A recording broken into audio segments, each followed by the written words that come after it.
Hello, beautiful people. Welcome back to my channel. Thank you so much for taking the time to come and hang out with me. So I received some really great questions from the hashtag Ask Astrology guy. And in this video, I'll be answering some of those questions. And I'm also starting my Venus series. So I'll give you the necessary info to be ready for that. So no more wasting time. Let's go.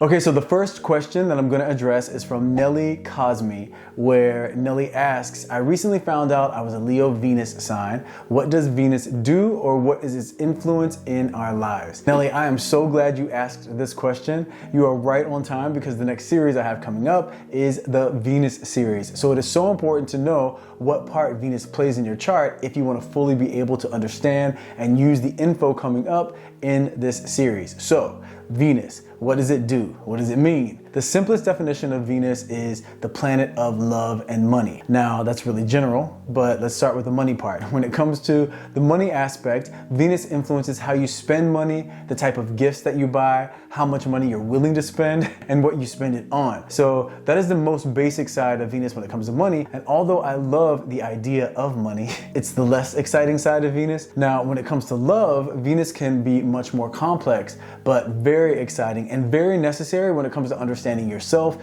and the person that you're with or the person that you're interested in being with. Many people think Venus governs how you behave in relationships, but it's really how you experience pleasure in relationships, meaning what it is that you look for when it comes to romantic relationships, what it is that you're attracted to, and what it is about you that's attractive. So knowing someone's Venus sign is a great indicator of how you would flirt with them and what turns them on and what turns them off. And it can also tell someone, obviously, the best way to flirt with you if they know your Venus sign. It can also give you the insight into the best way to please a person. So think of Venus in a way where it is much less about how you behave in a relationship and much more of an indication of what you like and don't like in a relationship and what type of person and activities that you're attracted to.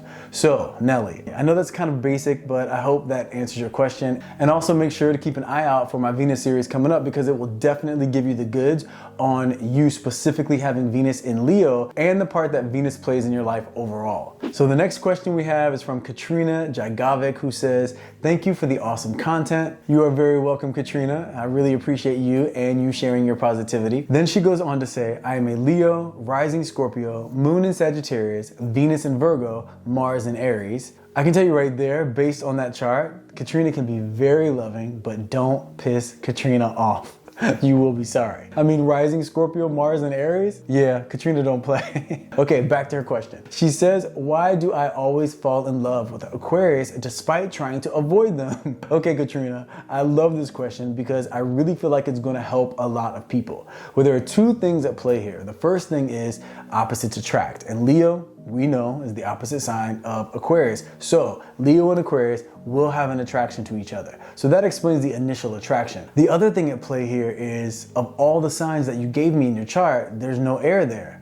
You were saying that your rising is 0 degrees Scorpio, so it sometimes comes up as Libra, but if it's 0 degrees Scorpio, then it's definitely Scorpio. So when you have a chart like yours where there is no air or air isn't dominant because you have fire, water, and earth with not much air, you instinctually are going to be attracted to the energy that you don't have in your chart because it offers up excitement and it will bring to the table something different than what you're bringing to the table. And you being that Leo with Sagittarius moon and Scorpio rising, you will be attracted to an energy that is confident, that thinks outside of the box, and is a bit unpredictable because you have that Sagittarius heart that loves excitement, that Leo sun that loves a bit of drama, good drama, but a bit of drama, and that Scorpio rising that likes a problem solver, along with your Venus in Virgo that lends to you being attracted to people that are thinkers and that perceive the world through their intellect. And Aquarius ticks all of those boxes and brings that air to the table that you subconsciously crave because of you having so little air in your chart. Now, you will have your challenges with Aquarius because you are a Leo, but if you end up with an Aquarius that has, let's say, Aries moon or Leo moon, for example, and then maybe if they have Pisces rising, then you can find a majorly deep connection. I know as a Leo, you may find it frustrating with this Aquarius attraction, but I always say, if you're attracted to someone, There is something in that relationship for you, and it may just be you realizing that you've had enough of that. The bottom line is, as long as you make sure your needs are being met and that you effectively communicate your concerns when they come up in a solution-oriented way, you can for sure find that an Aquarius with the right chart can be an amazing match for you. So, good luck, Katrina. I hope that answers your question. And you have a really cool chart, by the way. The next question actually comes from 3 different people because they all had a very similar question, so I definitely wanted to address this one topic. First, we have Wins, who says, first of all, I love your videos. Well, thank you, Wins. I really appreciate that. Then he goes on to say, I'm a Leo sun, Aquarius moon, and you are Cap sun, Cancer moon, so moon and sun are the opposite signs. How is that affecting me and others with such a combination? Then we also had EUC, who says, I am an Aries sun and Libra moon. As we all know, these 2 signs are opposite of one another. I'm wondering what influence this opposition could have on me and how does it generally manifest, for example, internal conflicts, head versus heart, etc. I also have Pisces rising. If you can, please tell me more about how it influences the sun, whether it softens it, etc. P.S. I figured you would know due to you being a Capricorn sun with Cancer moon. Then we have Yasika Melendez, who says, I guess that a Capricorn sun and a Cancer moon is better than all the way around. How do you reconcile both parts? You think one way, and when you get emotional, you operate in the completely opposite way. Have you ever wondered what is wrong with you? Well, yes, Yasika, I have definitely had moments in my life where I've wondered what is wrong with me. So just so everyone knows out there, yes, every sign has a polar opposite. Aries' opposite sign is Libra, the opposite of Taurus is Scorpio, the opposite of Gemini is Sagittarius, the opposite of Cancer is Capricorn, the opposite of Leo is Aquarius, and the opposite of Virgo is Pisces. So the thing is, when you have opposing signs in your sun and moon, then this does create a very specific dynamic to your personality. Now, it's gonna manifest in the way that your head sees the world in one way and your heart sees the world in a way that is completely different. But you can use this to really bring out a well-balanced version of yourself if you take the time to learn the good and bad of each of those signs. Like with EU, he's an Aries with Libra moon. One of the main ways this manifests is in the way that most Aries tend to be extremely decisive and confident when it comes to going after what they want, which I'm sure EU is in certain areas of his life. But when it comes to any emotional decisions, especially in romantic relationships, EU is going to find it much more likely to second guess himself. So the best way to transform this energy into something that works more productively is for him to say, okay, if I find myself second guessing something, I will access more of my Aries energy and say, okay, what are the facts? What is it I genuinely want in this situation? And then based on the facts, what is the best decision to be made? Then make that decision with confidence and stick to it. This will help to diminish the Libra moon tendency to speculate and play the what if game, like what if this happens or what if that happens. By doing this, it will help in bringing out the best in that combo without allowing the opposing views to cause conflict. Also, when it comes to relationships and EU has that Aries desire to make decisions on his own, well, that can be an opportunity to access the energy of that Libra moon to be more open to compromise and talking things out before making a final decision. So in this way, EU, you can access the best parts of both signs and use the energy of each sign to help diminish the negative traits of the other, which in the end will help you to be more well-rounded, like I said. But we have to bring awareness to the negative traits first and know which sign they're coming from in order to counterbalance that energy. But what you don't want to do is switch drastically from one energy to the next, which happens a lot with people that have polarities. And by the way, EU, that Pisces rising will for sure soften up that Aries sun sign. Not only that, but will also amplify a bit of your Libra energy because Libra and Pisces get along really well and think very similarly in many ways, especially when it comes to not necessarily having so much confidence when it comes to making decisions and also being very affected by their surroundings. So like I said, for you, it's going to be important to blend those 3 energies instead of just jumping from Aries with total confidence, I can do this on my own, and then switching completely to those other energies, especially the Libra, which is the opposing. So the more we can blend our charts, the more effective and well-rounded we'll be, and the easier it will be for us to navigate our life situations. Similar situation with Winds, where he has the Leo sun sign and Aquarius moon. The great thing about this is that you can be extremely positive and assertive all at the same time.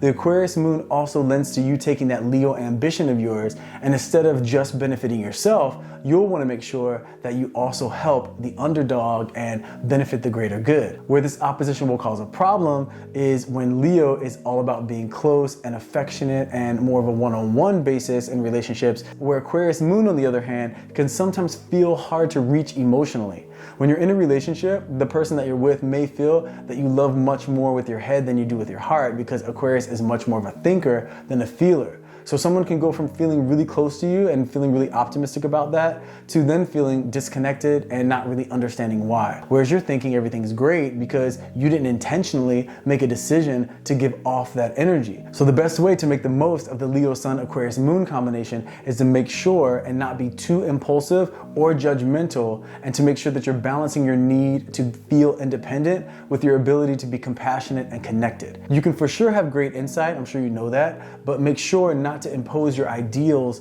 on someone else just because you think you know what's best for them, even if you may be right. Leo is confident in their opinions, but doesn't always get involved. Whereas your Aquarius energy will definitely want to get involved, because Aquarians are about like fixing things for people. So make sure when it comes to you being helpful, you ask first if the person is open to or even wants help before you jump in and attempt to improve the situation. People with opposing signs, especially in the sun and moon position, tend to be all or nothing. So always think balance, and it really will help you when it comes to navigating those extremes of perspective. And to address Yasika's question about how I balance my Capricorn energy with my Cancer moon energy, I just think, like with all people who have opposing energies in their charts, it's important to identify what each sign needs in order to be content and have that feeling of fulfillment. So I know that my Cancer moon needs a consistent emotional outlet and connection to feel alive, and my Capricorn sun needs to be working and reaching a goal and having consistent growth. And that's really what got me into astrology, actually, because doing readings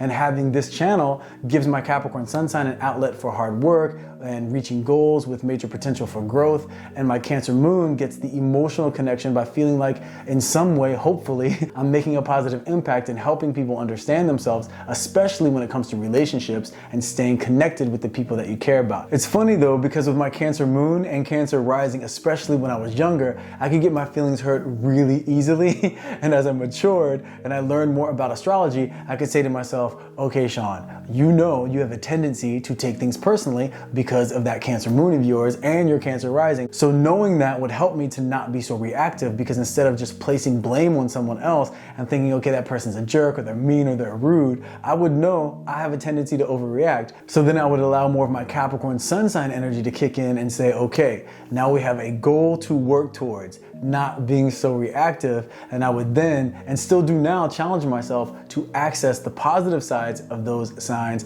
while identifying the negative traits and not judging them, but making sure to work on not allowing those negative traits to take the lead when it comes to how I respond to situations. Now, when you have opposing signs, well, really with any chart, but especially with those charts with opposing energies, get to know your signs, get to know the positive and the negative parts, so that way when they show up in your behavior, you can bring awareness to them and then be much more conscious of how you decide to respond in situations, and you can really be a part of your own growth as you actualize to the best version of yourself. Okay, so I have more videos coming up answering more of your questions. Keep those questions coming in the comments. Remember to put hashtag #AskAstrologyGuy, and I'll do my best to get them answered. Keep your eyes open for the Venus series coming up. If you haven't subscribed, please consider doing so. Thank you so much for taking the time to hang out with me. I love you guys, and I will see you in the next video.